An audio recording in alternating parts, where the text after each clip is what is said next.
हमारे पास एक पेपर है प्रादेशिक नियोजन, रीजनल प्लानिंग।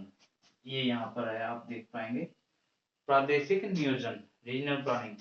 रीजनल प्लानिंग को समझने से पहले आपको थोड़ा सा पीछे जाना होगा। उससे पहले समझना पड़ेगा आपको क्या रीजनल। रीजनल तब आएगा जब सबसे पहले हमें जानकारी होगी कि रीजन क्या होता है, प्रदेश किसे कहते हैं। फिर बात है प्लानिंग की। प्लानिंग का मतलब नियोजन, किस तरह से ऐसी प्लानिंग की जाए जिससे आने वाले भविष्य में सुगमता महसूस हो, सुगमता का एहसास हो। किसके क्षेत्र में? प्रदेश के क्षेत्र में, प्रदेश में रहने वाली जनता के क्षेत्र में, इससे संबंधित। तो सबसे पहले हम लोग यहाँ पर प्रादेशिक नियोजन को समझने से पहले थोड़ा सा एक ब्रीफली नॉलेज ले लेते हैं, ब्रीफली इंट्रोडक्शन ले लेते हैं प्रदेश का। तो प्रदेश है हमारा, ये प्रदेश कहा गया। प्रदेश किसे कहते हैं? प्रदेश एक इकाई होता है, एक क्षेत्र होता है, एक ऐसा क्षेत्र होता है जो अपनी विशेषता के आधार पर, अपने गुणों के आधार पर दूसरे प्रदेशों से भिन्न होता है, अलग होता है।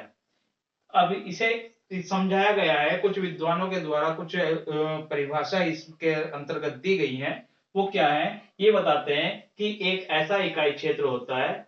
ये क्या है? एक इकाई क्षेत्र है। कैसा इकाई क्षेत्र है? एक ऐसा इकाई क्षेत्र होता है जिसमें एक या कई तत्व, जिसके अंदर क्या होता है? एक या कई तत्व, तत्व या लक्षण, विशेषता जिसे कहते हैं, लक्षण की एक रूपता होती है। क्या होता है जी? एक रूपता होती है, मतलब एक समानता पाई जाती है।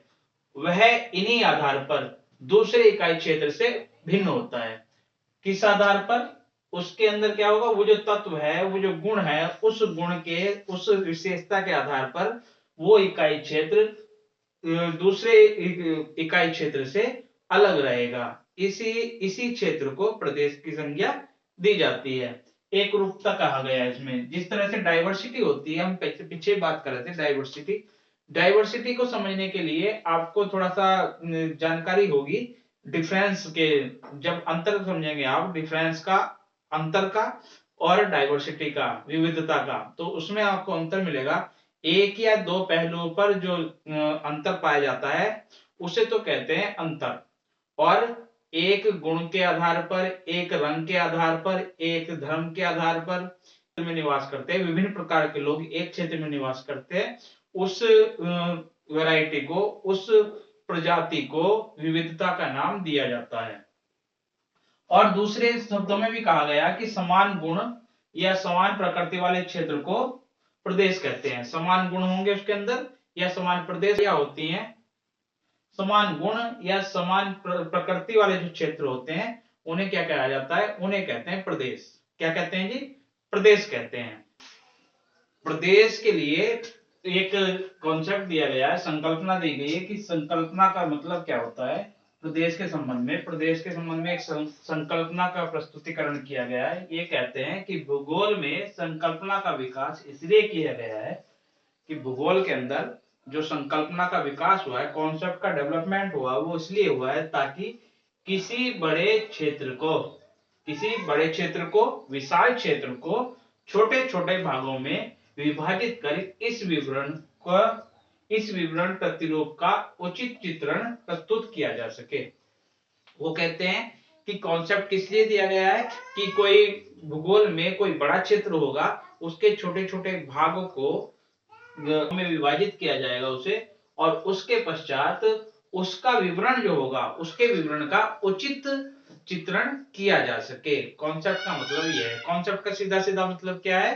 कॉन्सेप्ट भूगोल के अंतर्गत इसलिए रखा गया है, इसलिए विकास किया गया है उसका, ताकि बड़े क्षेत्र को छोटे छोटे भागों में विभाजित कर उसका विवरण प्रतिरूप का उचित चित्रण किया जा सके। ये है। उसके बाद ये कहते हैं प्रदेश की संकल्पना ने भूगोल में एक नवीन चेतना जागृत की है। क्या? प्रदेश की संकल्पना जो है वो भूगोल के क्षेत्र में क्या करती है? एक नवीन चेतना जागृत करती है। चेतना जागृत करती है जिससे उसका एहसास बढ़ता है। उसके बाद एक प्रसिद्ध भूगोलवेत्ता रहे, क्या नाम था उनका? E.W. गिलबर्ट। कहां थे ये ऑक्सफोर्ड यूनिवर्सिटी में थे। कहां थी ये?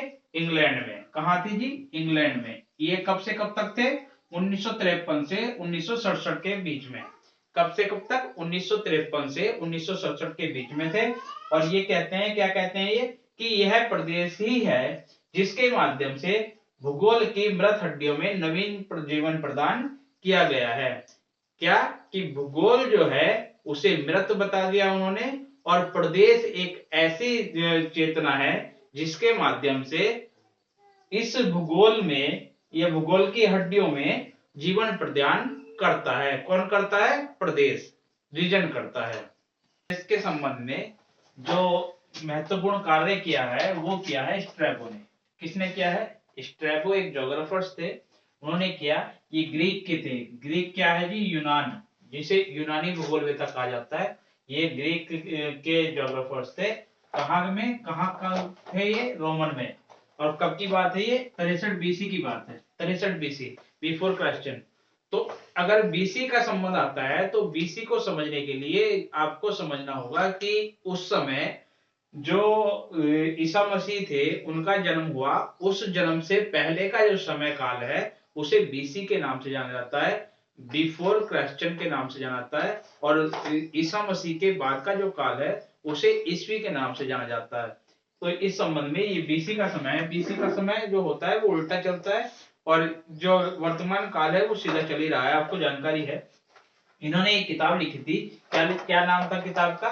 ज्योग्राफिका। क्या नाम था जी? ज्योग्राफिका। एक किताब लिखी थी जो लिखी गई थी 17 खंडों में। कितने खंडों में लिखी थी?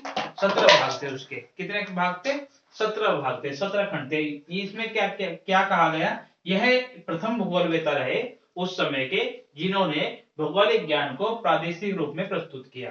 किसकी बात कर रहे हैं हम? स्ट्रैबो की बात कर रहे हैं। स्ट्रैबो एक पहले भूगोलवेत्ता रहे उस समय में जिन्होंने भौगोलिक ज्ञान को, ज्योग्राफिकल जो नॉलेज है उसको प्रादेशिक रूप में प्रस्तुत करने का कार्य किया है। ज्ञात विश्व का इन्होंने एक मानचित्र भी, ये वाला मानचित्र बनाया। ज्ञात उस समय तक का जो ज्ञात विश्व है उसका इन्होंने यह वाला जो अभी आपको दिखाई देगा ये मानचित्र आपके सामने प्रस्तुत किया है। और कहा है उसी संबंध में एक ज्योग्राफर्स रहे क्लूविरियस। ये कब से कब तक थे? 1580 से 1622 तक। कब से कब तक थे? 1580 से 1622 तक थे। और ये भी जर्मन के भूगोलवेत्ता थे, ज्योग्राफर्स थे जर्मन के। इन्होंने एक किताब लिखी थी अपनी, क्या नाम था? Introduction to universal geography. Introduction to universal geography.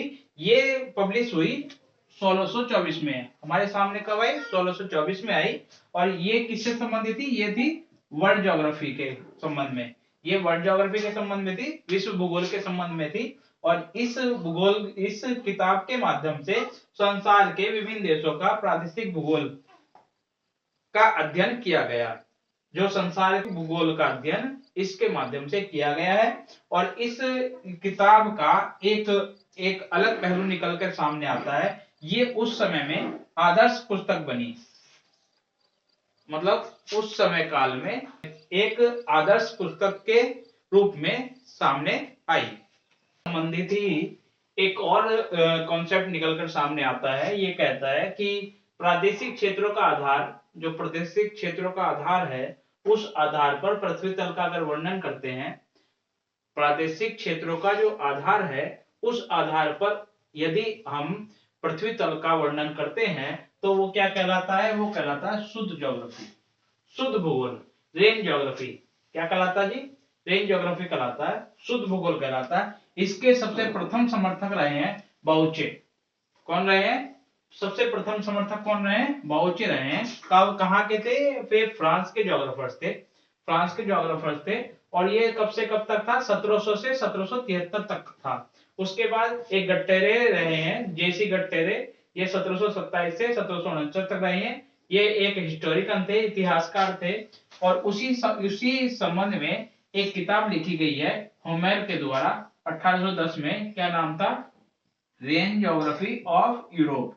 Europe का शुद्ध भूगोल, यूरोप का शुद्ध भूगोल। एक बुक लिखी गई होमेर के द्वारा जिसमें भूगोल का विस्तार पूर्वक प्रादेशिक अध्ययन किया गया है।